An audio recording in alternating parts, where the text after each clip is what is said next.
யோவேல் 2வது அதிகாரம் 21வது வசனம், 26வது வசனம். தேசமே பயப்படாதே, மகிழ்ந்து களிக்கூறு, கர்த்தர் பெரிய காரியங்களை செய்வார்.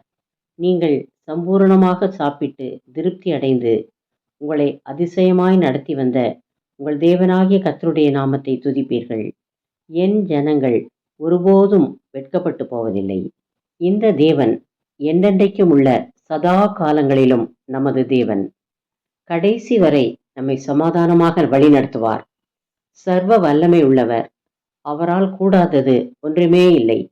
அவர் அவாந்திர வெளியை தண்ணீர் தடாகமாகவும் வறண்ட நிலத்தை நீரூற்றுகளாகவும் மாற்றுகிறவர். இஸ்ரவேல் ஜனங்களை வனாந்திரத்தில் வழி நடத்தின போது அவர் அவர்களுக்கு மன்னாவையும் மதுரமான தண்ணீரையும் கொடுத்தவர். அவர் நாமம் அதிசயம். அவருடைய நாமத்தில் அதிசயங்களும் அற்புதங்களும் நடக்கும். அவரை தேடுகிற யாவருக்கும் அவர் சமீபமாயிருப்பார். அதாவது அவர் நமக்கு செய்யும் அற்புதமான செயல்களை காணலாம்.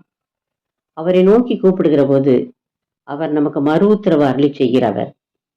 பாவிகளுக்காக சிலுவையிலே அறையப்பட்டு இரத்தம் சிந்தி பாவ மன்னிப்பாகிய மீட்பை நமக்கு ஏற்படுத்தி இருக்கிறார்.